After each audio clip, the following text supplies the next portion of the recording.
Hi everybody, this is the Baseball Hut, the amazing, spectacular, terrific, the great one, the People's Champion. Your host, the Hut. Welcome back to the Baseball Hut 2. I hope you like this video and hit that subscribe button. So we had a major signing on Tuesday night. I haven't really had a chance to talk about it with you here or on the other channel.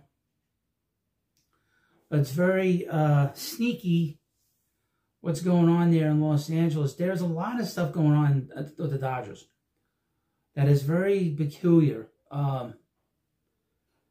They're going to be deferring $1 billion within the next 6 years. That is aside from what was deferred with that goofball Blake Snell signing with them yesterday.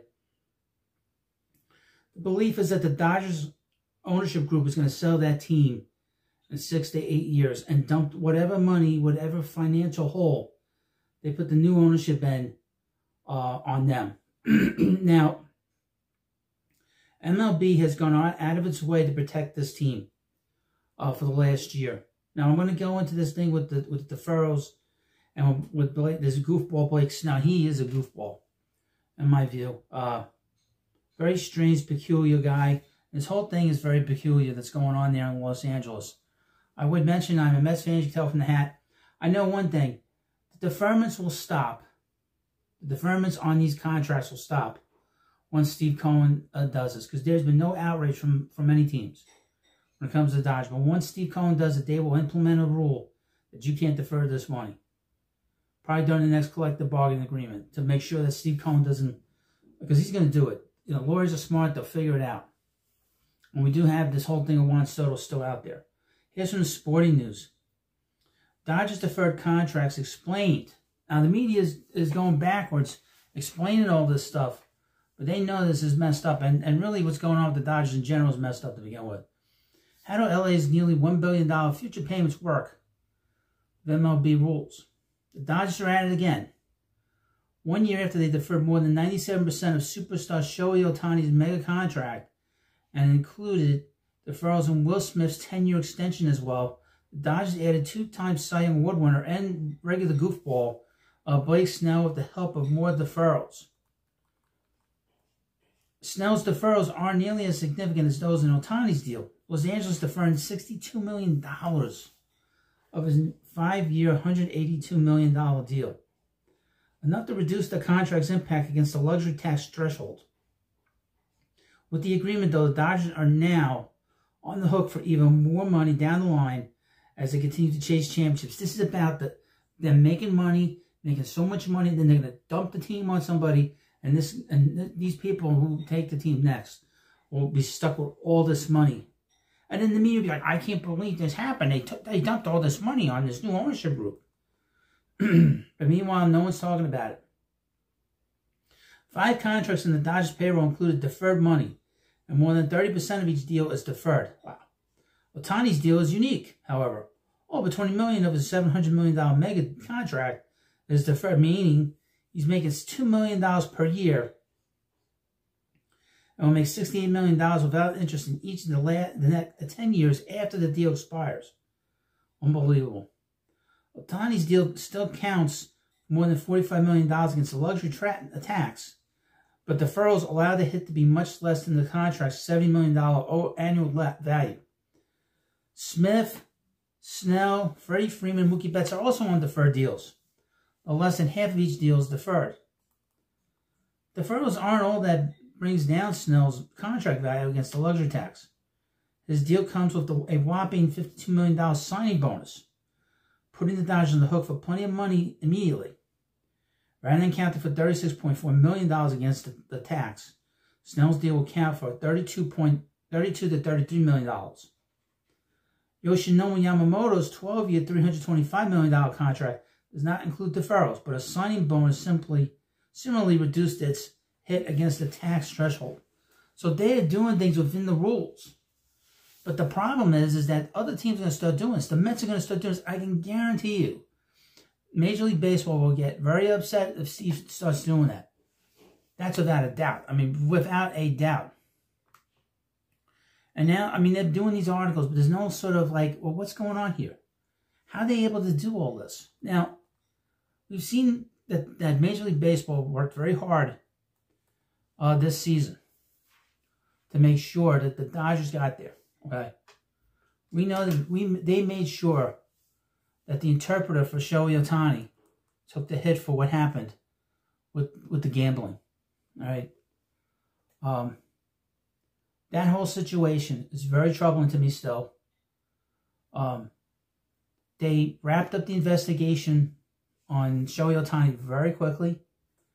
They made sure that and amazingly enough, the government sort of pushed this aside so quickly. The government takes so long to do stuff and to investigate things like this. They swept this so quickly. This was such a quick scoop, and basically got the interpreter out of here. He apologized. It was the quickest thing I've ever seen the government could ever possibly do. Now, I would mention the agents that work for Shohei Ohtani, CAA. They're the big Hollywood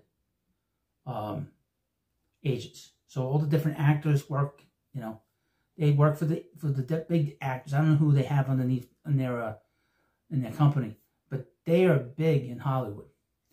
The CAA, which is the Creative Actors Association, or something like that, they are very close with the Biden administration, from what I understand. Very close with them. So they swept that under the rug. They wanted to protect Ohtani. So did Major League Baseball. Now, I would mention this with the media. The media started pushing for this situation. They're the ones that dug into this situation because word got out that the interpreter for Shohei Ohtani was being investigated by the federal government or by the California government, whatever it was, because the names came up with this gambling situation, this gambling racket out there out on the West Coast. After MLB investigated Ohtani, the media dropped it. They didn't dig in further. They didn't investigate further. They stopped their investigation. They stopped their investigation from that point on. It is the most bizarre thing I've seen. And we know that the media will cover up stuff just through Major League Baseball's history. They will cover up bad behavior by great players. Okay? Especially if they're making money not only for the teams, but for these corporations. Okay? MLB has contracts with all these different media people. They have big and it was ESPN that went after and started talking to the interpreter. ESPN has a very close relationship with Major League Baseball. Okay, and they have not continued to dig. Why did their investigation stop? Okay, nothing was preventing them from continuing to find out what was going on. Okay, you have a guy that is spending millions of dollars in gambling debts. The interpreter is not making any money. Common sense tells you that at some point, Ohtani is getting alerted by his bank. His bank is alerting the IRS because all this money is transferring to these illegal places. Okay, why didn't the media follow up on that? It's just common sense. I mean, if you spend money and somebody's taking money out of your account, you're going to get an email. Okay, and if you're going to get an email, so say Ohtani's losing money. This is so stupid. This is. Ohtani is you do any kind of weird activity on your account, any account, doesn't matter what it is. You can change your email, your password on, say, on X or in one of these different places. You'll get an email from that company telling you that there was activity and they want to make sure it's you. Okay, so millions of dollars transferring hands through a wire. You're going to get an email. Ohtani doesn't alert MLB what's going on. And MLB said they didn't know anything about this. How could they not? MLB has private investigators to follow the players if they feel like they're hanging around unsavory characters. I mean, we've seen this many, many times. And now we have a situation where with this whole thing with the Dodgers, this whole thing with the Dodgers gets swept under the rug. It's very bizarre. And a lot of it has to do with the cachet, the historical nature of the Dodgers. And how the Dodgers, you know, they wanted the Dodgers in the World Series. They wanted Ohtani in the World Series. They were desperate. They could not lose this player that's making the most money in baseball history, getting involved with a gambling situation. Fox was making money off this World Series. TBS was making money off this World Series, what Ohtani was doing. ESPN, all these different companies. So they're not going to dig into this. None of them are. But like I said, ESPN had an opportunity to continue to see where this was going to go. There were so many unanswered questions. So I go back to where we are in the beginning. Is MLB, is the media going to dig in to see what's going on with this deferred money? No, of course not. But the second the Mets do it, folks, you will see real constipation from MLB and from a lot of the media too. That the Mets are doing it now. Steve Cohen is doing it. He's doing something wrong. But, and I would mention this, it's a small thing. Look how quick they went after Trevor Bauer. Trevor Bauer is an effing weirdo. A very unsavory character. But look how quick the media just destroyed him without any kind of evidence that he was involved with whatever he was being accused of. And it turned out this woman was grifting. She's trying to make money off of him because they had a relationship, I guess a one-night stand or whatever. And she was trying to grift him. MLB and was so quick to put out judgment on him. The media was so quick to attack him. Now his behavior is weird. But look how everything was dropped with Ohtani because they had money to make. Don't doubt me when it comes to this. Something very off about this player. And I've been saying that for a while. How's he able to recover from playing every day? How's he able to pitch and then hit a home run the next day? How's he able to do that? How? Nobody asked that question. How's he able to steal 50 bases? When he got to 40-40, 3 players are on that. There's 6 players on that 40-40 list. 3 of them are known steroid users. 3 of them. Jose Canseco, who admitted that he did it. Mentioned in the Mitchell report. Alex Rodriguez, who failed all kinds of, failed the drug test, was suspended a couple of times in Major League Baseball. And of course, the big one, Barry Bonds, who was brought up on trial in the Balco trial, where everyone was talking about all the sort of physical changes he had.